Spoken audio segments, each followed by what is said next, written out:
Tumaas ang demand sa yelo ngayong sobrang init ng panahon. Ang ilang ice plant sa Batangas, tambak na ang order at 24/7 na ang operasyon.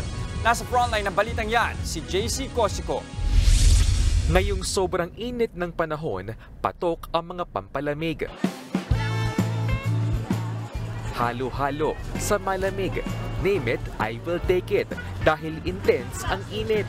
Pero syempre, di yan kompleto kung wala ang pangunahing sangkap, ang yelo. At para makita kung paano yan ginagawa, dinayo namin ang ice plant na ito sa bayan ng Padre Garcia sa Batangas. Ipinasilip sa amin ni Tita Mendoza, ang operations manager ng Unicool Ice Manufacturing, ang proseso ng paggawa ng yelo. Mula sa water source, dadaan sa purification ng tubig para masigurong malinis. Dediretso yan sa tangke, saka dadaan sa mga water pipes o tubo patungo sa mismong ice machine para magawa ang yelo. Siyempre po, ginagamit po itong lahat sa mga pagkain. Tulad po ngayon, ang mga malimit po naming sinusupply ay lahat ng food industry. Hiwalay ang makina para sa mas malalaking yelo na kung tawagin ay block ice. At yung dito sa tube ice.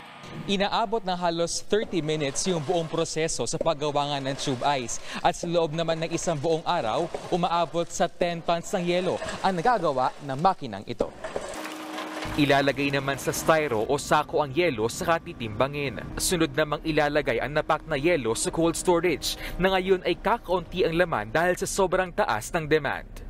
As in po talaga punong-puno po ito dati. As in wala po kayong makikitang space. Dahil dito, 24/7 na ang operasyon ng ice plant. Patok daw kasi talaga ang yelo, mapa-tube o block ice ngayon tag-init.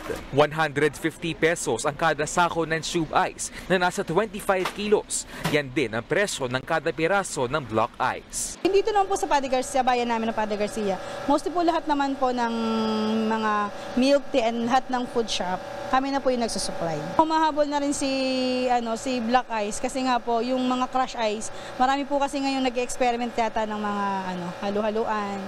Patunay lang yan na para sa ilan, ice is life ngayong summer. Nagbabalita mula sa frontline, JC Cosico, News 5. Mga kapatid, Jess De Los Santos po. Iba na ang may alam at may pakialam sa panahon ngayon.